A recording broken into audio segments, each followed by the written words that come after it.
de que a Rússia ela tem um controle sobre 25% do gás natural do mundo, tá? E é um dos maiores produtores e exportadores mundiais de petróleo. Parte de todo esse gás e esse petróleo que a Rússia exporta passa por esses países do Cáucaso. Eu vou compartilhar com vocês rapidamente. Deixa eu ver qual. Tudo isso que eu estou falando está anexo já para vocês lá no Classroom. E depois eu vou explicar para vocês o que eu gostaria de pedir para que vocês façam. Eu quero explicar primeiro, né? Ai, gente. Eu tenho que fechar minha janela aqui.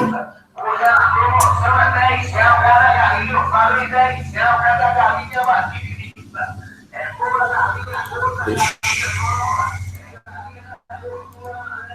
Eu podia ter fechado o microfone, né? Mas estou procurando um artigo aqui. Cadê o mapa da Chechênia? Eu vou pegar o mapa aqui, acho que é melhor. Aqui. Boa. O mapa eu não pus, galera, eu vou pôr. Já que o mapa vocês poderiam pegar em qualquer lugar, mas acho que esse... não, é do Wikipedia, não quero não. Tá meio zoado esse mapa. Bom, beleza. Gostei muito, não. Eu acho que poderia... Mar Cáspio e Mar Negro. Tá, beleza. Bom, eu vou usar esse mesmo, gente, porque, afinal de contas, já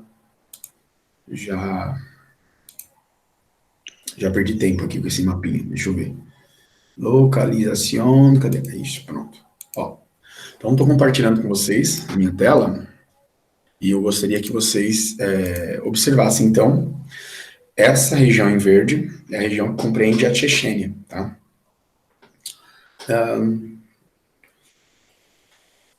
A Federação Russa é o maior país do mundo, tá? Então, ao todo, chega a quase 18 milhões de quilômetros quadrados, tá? E toda a região do Cáucaso, ou seja, ao sul da Rússia, foi anexado pela Rússia ainda no período imperial e depois no período da União Soviética, tá? E essa região, galera, é uma região montanhosa, então você tem espaçado, né, entre esses, vamos dizer assim, entre esses acidentes geográficos, nós estamos falando de uma montanha chamada Cáucaso, e um clima meio árido, né, uma região meio diferente, um clima mais seco, né, e você tem uma população dividida em vários subgrupos étnicos. Então, são subgrupos étnicos com línguas, culturas muito diferentes. O Império Russo, ele é predominantemente católico ortodoxo, tá? E esses povos do Cáucaso são predominantemente muçulmanos, tá bom?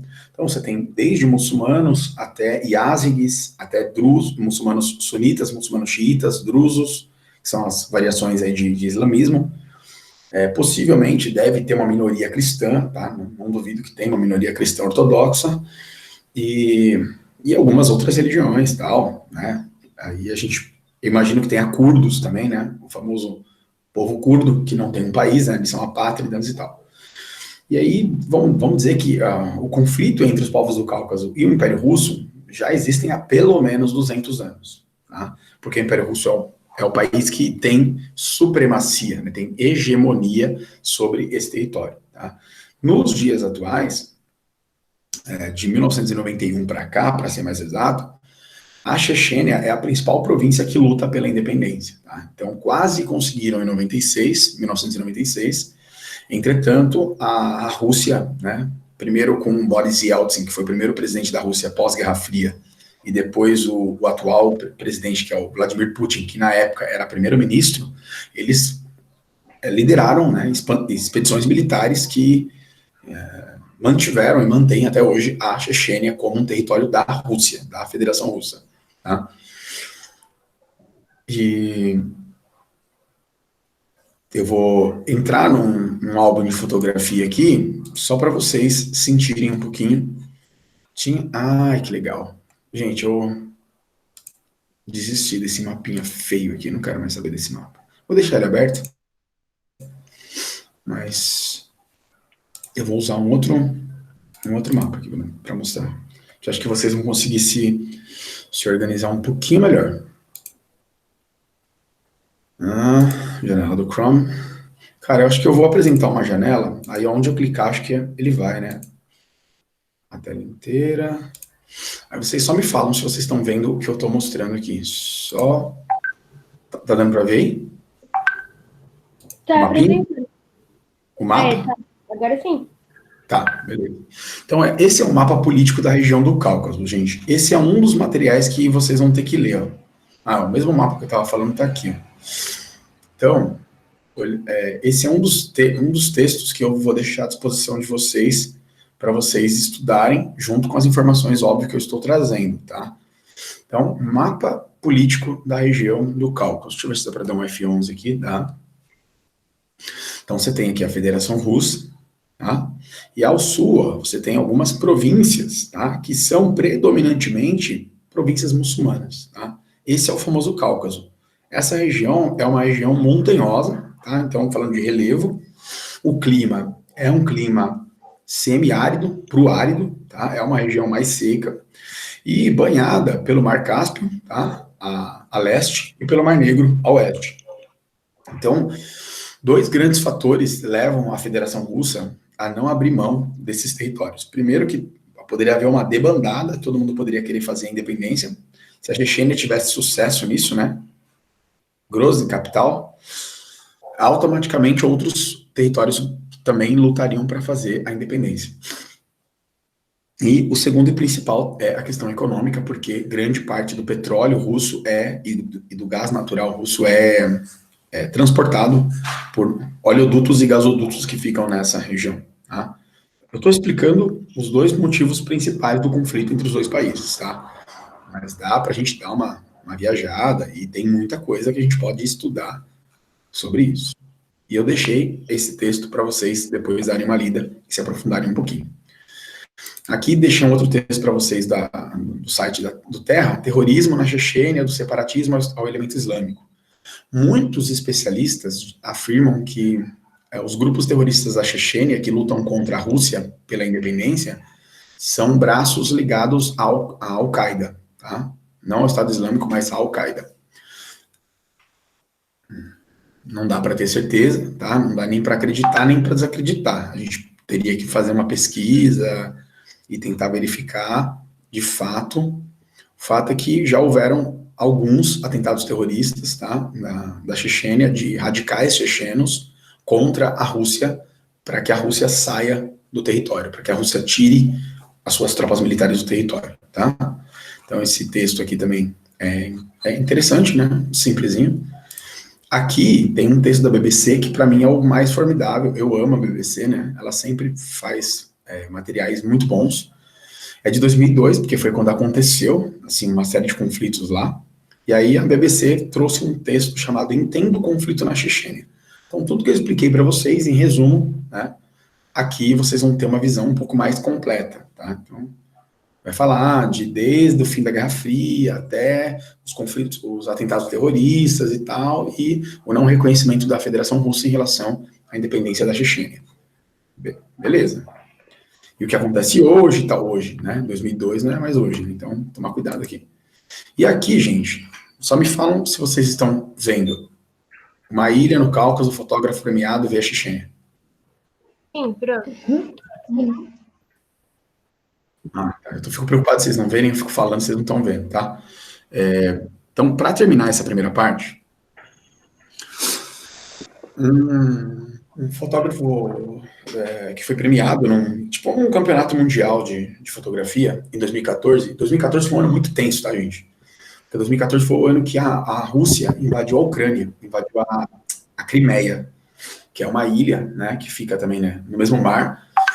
E a Rússia já tinha cedido esse território para a Ucrânia, tal. A Ucrânia foi uma república soviética. No final da Guerra Fria, a Ucrânia saiu da influência soviética e saiu do SEI também, que é a Comunidade dos Estados Independentes, que é esse bloco econômico que surgiu no final da Guerra Fria. Então, as ex-repúblicas soviéticas viraram um bloco econômico chamado Comunidade dos Estados Independentes, que é uma tentativa deles se ajudarem, né, se organizarem para se reconstruírem economicamente depois de mais de 40 anos aí de Guerra Fria e de socialismo. Tá? E grande parte desses países não querem ficar sob a influência da Rússia, tá? porque eles acreditam que se eles ficarem sob a influência da União Europeia, eles vão conseguir se desenvolver economicamente e socialmente. E parte da população, dos trabalhadores, sonham em sair do leste europeu e ir viver em países da Europa Ocidental, pensando no quê? Num emprego melhor, numa vida melhor e tal. Então, esse é um dos grandes pontos de disputa entre a União Europeia, de um lado, e a Federação Russa, do outro. Tá? E o leste europeu fica no meio, sofrendo esse tipo, muitas vezes, de ameaça, de agressão, etc. e tal. Tá? Esse artigo eu coloquei para vocês também no Classroom, é muito legal, porque, apesar de ser triste, tá? Fotografias de David Monteleone, em Londres, retratam o cotidiano da República Russa marcada pela guerra. Então, o cara tirou várias fotos, tá? E, inclusive, se não me engano, ele venceu, tipo, um campeonato meio que mundial de fotografia e tal. E aí, vai ter as fotos que ele tirou, e vai ter aqui tipo, uma legenda, né, vamos dizer assim, né? Rodeado por território russo, em quase todos os lados, a Chechênia também compartilha sua fronteira distante da Geórgia. A Geórgia também tem conflito com a Rússia, mesma coisa, tá, gente? Ela luta pela independência e a Rússia não aceita a independência da Geórgia. É basicamente a mesma coisa. Nas montanhas do Cáucaso, rica em petróleo, ao motivo da treta, a economia e a infraestrutura da República ficaram em ruínas após anos de guerra. Aí aqui vocês têm fotos do cotidiano. Vejam que são muçulmanos, tá, gente? As fotografias documentando a vida na Chechênia estão em uma exposição de fotografias do italiano David Monteleone, em Londres. Ele é vencedor do quarto prêmio de fotojornalismo Carmen Gnac Gesson, um dos mais prestigiados do mundo, como se fosse um campeonato mundial de fotografia jornalística, tá? Monteleone esteve na Chechênia entre o fim de 2013 e o início de 2014. Olha essa foto, galera. É um grupo de atletas praticando um esporte típico lá na Chechênia, e ao fundo, o Putin, que é o presidente da Rússia, a Federação Russa, e os presidentes seria tipo, não sei se é presidente, mas acho que deve ser, né, da Chechênia mesmo. Cada estado tem o direito de eleger um governo nacional, porém eles estão submissos ao governo da Rússia. Não sei se vocês estão entendendo, tá dando para entender isso?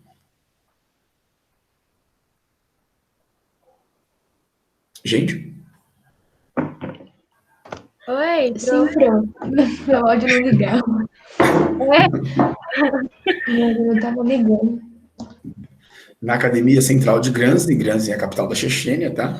Uma prática de luta acontece sob os retratos do atual presidente Putin e presidente checheno assassinado em 2004. Um deles foi assassinado e o seu filho, que deve ser esse aqui, possivelmente. Tá? Então, esse aqui foi assassinado em 2004 e esse aqui é o filho dele e aqui é o capiroto do Putin, tá?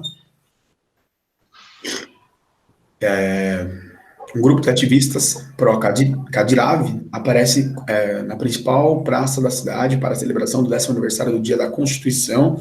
Ao fundo estão a Mesquita Central e os arranha-céus de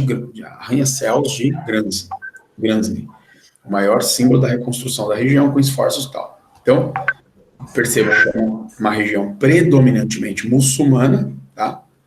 Oprimida, então, pela Rússia. Aqui, gente, é legal porque a gente usa a arte, né, a fotografia, para entender um pouco melhor o conflito, a história do território, aquela coisa toda. Deixei anexo para vocês também, tá? Agora vamos para o projeto. Para terminar essa parada aqui. Eu já compartilhei com o nono B. Deixa eu voltar aqui no nono A. Vamos lá. Então, o nome da atividade é Conflito no Cáucaso, tá?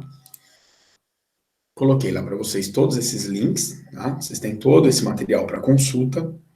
E qual é a minha ideia, gente? Para a gente conseguir entender um pouco melhor, porque esse tema, ele é importante tanto no vestibular, tá? Nas provas de nono ano e de ensino médio, quanto principalmente ele é importante para nós enquanto cidadãos mundiais, tá? Porque é um assunto de atualidades, né? Terrorismo é uma coisa que está acontecendo desde o final da Guerra Fria, já acontecia antes, mas tem acontecido com mais frequência. E é muito difícil de entender, de fato, todos esses processos. Então, realmente é algo complexo. Por isso que eu gostaria que vocês fizessem uma viagem comigo por esse conflito, tá? Então, o nome da atividade é Entenda os conflitos no Cáucaso. E aí, como objetivo da atividade, eu gostaria que vocês compreendessem melhor quais são as características da região e o que está acontecendo lá, né? Desde quando isso acontece, por que isso acontece. Eu já fiz, claro, um resumo com vocês, já dei a aula aqui para vocês entenderem, não saírem daqui sem saber nada. Mas aí eu peço, no nono ano, que vocês novamente se dividam em 3 grupos, 3 equipes, tá? Eu sei que é difícil fazer trabalho em grupo. Quantas pessoas, Pro? Ah, cara, tentar dividir o máximo possível a sala, né? Tem 20 alunos, aí uma média de 7, 6, 5, de 5 a 7, né, mais ou menos, eu acho. Ah, meu grupo pode ter 5? Por mim, tudo bem, não tem problema. E qual que é a minha ideia? Baseado na minha explicação, baseado no material de apoio e tal, tem a apostila também, acho que a apostila também contribui, tá?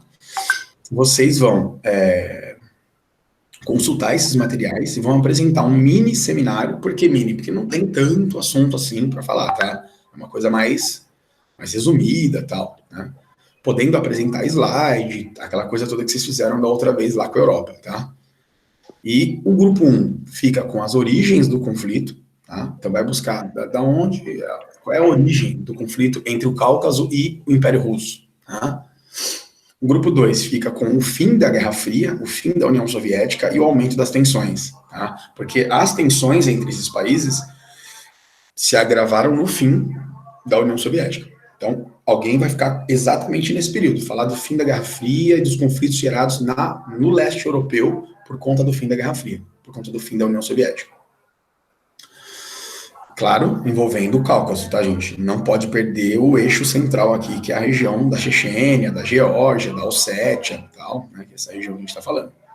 E o terceiro grupo fecha com chave de ouro, falando sobre os atentados terroristas, a quem esses grupos estão ligados, tá? Eu não coloquei aqui, mas eu poderia até editar, né? Falar sobre os atentados, tá? Quem fez o atentado? Quem são esses caras? Quem são esses radicais chechenos? Eles são russos? Eles são chechenos? Eles são muçulmanos? Eles são o quê? Tá? Eles estão ligados a alguma outra organização terrorista? Existe possibilidade deles serem da Al-Qaeda. Até já citei para vocês, não temos absoluta convicção disso, mas há essa possibilidade. Tá? E as tentativas de paz, porque para tudo a gente tem que pensar numa solução também, né? E aí, houveram algumas tentativas? O governo russo sentou com o governo da Chechênia para fazer um acordo. Qual foi esse acordo? Deu certo? Por que não deu certo? Tá? Então, o terceiro grupo falaria sobre os atentados e as tentativas de paz no território. E eu coloquei 2 semanas aí, gente. Eu não sei se para vocês é muito, é pouco, é suficiente. Eu acho que é suficiente. Tem tanta coisa assim para falar, não. O que vocês acham? Tá bom, Pro. Boa. E aí, essa atividade, por ser leste europeu e por ser Europa, ela vai entrar no nosso diário como uma atividade de seminário, né? Que eu lanço também como recuperação contínua. Aí, junto com prova tal, a gente tem essas outras atividades para ir compondo a nota de vocês do segundo trimestre. É isso. Ficou claro para vocês o que eu expliquei e a proposta que eu estou fazendo? Sim. Sim. Beleza? Então, a ideia agora é que vocês organizem os grupos, tá? Então, façam aí os grupos de vocês, livre, eu não estou preocupado, então, tem que ser tantos alunos, tem que ser fulano A, fulano B. Vocês organizem isso, por favor. Caso vocês tenham algum problema, né, a gente vai conversando. E eu ia dar a correção do aplicando agora, mas aí eu vou gravar a correção do aplicando para a gente poder ir tocando a vida para frente, porque a apostila é muito longa, a gente tem muita coisa para fazer. Então eu vou intercalar a aula de Meet com aula gravada, tá bom, gente? Para a gente poder ir tocando a vida. Tá? Aí eu gravo a correção do aplicando e nas próximas aulas a gente vai conversando. Se vocês tiverem alguma dificuldade, vocês vão me falando e a gente vai acertando aí. Tá certo, Pro. Tá bom. Tá bom? Então fica assim. Um beijo aí para todo mundo e até a próxima.